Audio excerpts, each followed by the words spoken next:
যুক্তরাষ্ট্রের president Joe বাইডেনের সঙ্গে বৈঠক করেছেন বাংলাদেশের অন্তর্বর্তী সরকারের প্রধান উপদেষ্টা ডক্টর মোহাম্মদ ইউনূস।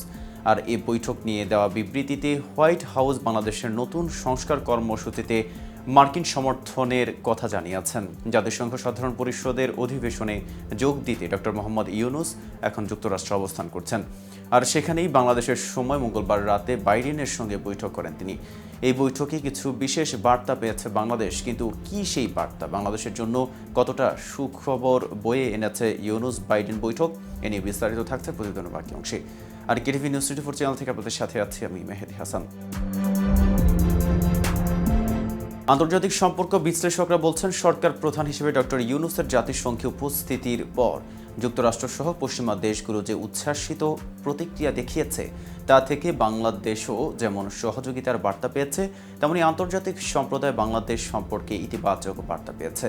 প্রসঙ্গত, গত কয়েক বছর ধরে গণতন্ত্র ও নির্বাচন ইস্যুতে বাংলাদেশের সঙ্গে যুক্তরাষ্ট্রের সম্পর্কের টানাপোড়েন দৃশ্যমান হয়ে উঠেছে। এই টানাপোড়েনের দৃশ্যমান সূচনা হয়েছিল 2021 সালের ডিসেম্বরে মানবাধিকার লঙ্ঘনের অভিযোগে এলিট ফোর্স র্যাবের ওপর নিষেধাজ্ঞার মাধ্যমে। পরে 2023 সালের 25 মে যুক্তরাষ্ট্রের নির্বাচন সামনে রেখে ভিসা নীতি ঘোষণা করে, যা তখন শেখ হাসিনার নেতৃত্বাধীন আওয়ামী লীগ সরকারকে নজিরবিহীন চাপে ফেলে দিয়েছিল।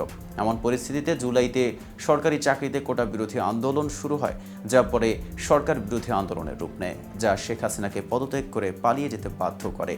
তার পদত্যাগের পর অধ্যাপক ডক্টর মোহাম্মদ ইউনূস অন্তর্বর্তী সরকারের প্রধান উপদেষ্টা হিসেবে দায়িত্ব নিলে পশ্চিমারা তাকে স্বাগত জানায়। কিন্তু এতে কি বার্তা আছে বাংলাদেশের জন্য? বিশ্লেষকরা বলছেন, অধ্যাপক মোহাম্মদ ইউনূসের সরকার প্রধান হিসেবে যুক্তরাষ্ট্রের এবারের সফরে বাংলাদেশ তার সংস্কার কর্মসূচি বাস্তবায়ন ও গণতন্ত্রের উত্তরণের জন্য বৈশ্বিক সমর্থনের বার্তা পেয়েছে। তারা মনে করেন, এই কারণে বৈশ্বিকভাবে গুরুত্বপূর্ণ সব সংস্থা এখন বাংলাদেশের দিকে তাদের সহযোগিতার হাত বাড়িয়ে দেবে।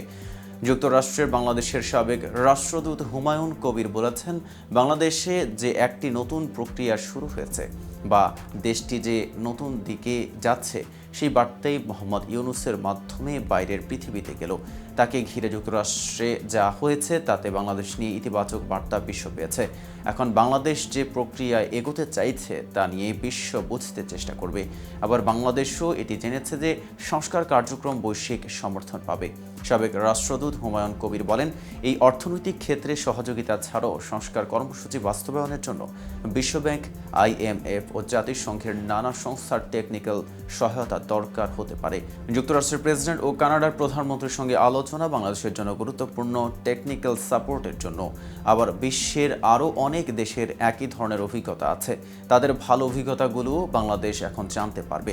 অধ্যাপক লাইলুফার ইয়াসমিন বলেন, যুক্তরাষ্ট্রে অধ্যাপক ডক্টর মোহাম্মদ ইউনূস যে উষ্ণ অভ্যর্থনা পেয়েছেন সেটাই স্বাভাবিক, কারণ ওনার আন্তর্জাতিক গ্রহণযোগ্যতা আছে।